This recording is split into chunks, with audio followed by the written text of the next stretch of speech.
Jika pernah membaca novel yang berjudul Ronggeng Dukuh Paruk, karya dari Ahmad Tohari, atau pernah menonton film adaptasinya yang berjudul Sang Penari, tempe bongkrek barangkali bukan sesuatu yang tak asing lagi.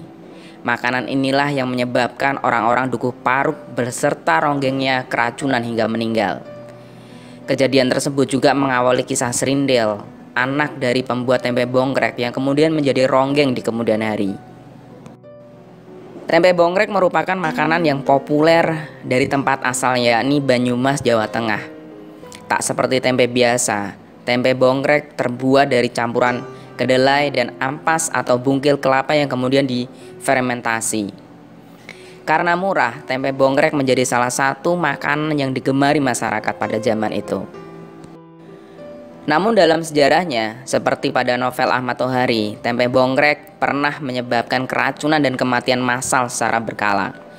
Wabah keracunan tempe bongkrek pertama kali dicatat oleh otoritas Belanda pada tahun 1895. Kemudian pada tahun 1902, ilmuwan Belanda Adolf J. Vorderman juga telah menggambarkan beberapa jenis tempe bongkrek. Ia mencatat pula bahwa tempe bongkrek menyebabkan keracunan makanan yang fatal. Pada zaman itu, Hindia Belanda sedang dilanda depresi ekonomi. Penduduk desa kemudian membuat tempe bongkrek sendiri daripada membeli dari pembuat tempe yang lebih berpengalaman.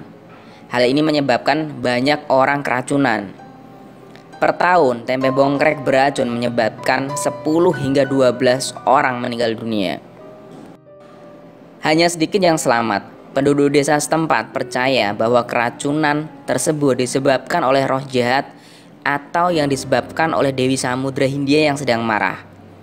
Hal ini disebut oleh William Shortleff dan juga Akiki Aoyagi dalam History of the Tempe, a ferment soy food from Indonesia. Sejak awal tahun 1930-an, W.K. Merton dan juga A.G. Van Veen dari Eijkman Institute di Batavia telah menyelidiki penyebab keracunan dari tempe bongkrek. Pada tahun 1933, mereka menemukan bahwa penyebab munculnya racun pada tempe bongkrek disebabkan oleh bakteri. Bakteri inilah yang menghasilkan asam bongkrek dan juga toxoflavin. Menurut Arbianto Purwo dalam Bongkrek Food Poisoning in Java, seperti yang dilansir oleh Shortleff dan juga Aoyagi dalam History of Tempe and Tempe Product dari 1951 hingga 1975, sebanyak 7.216 orang keracunan tempe bongkrek. Dari jumlah tersebut, 850 orang diantaranya meninggal dunia.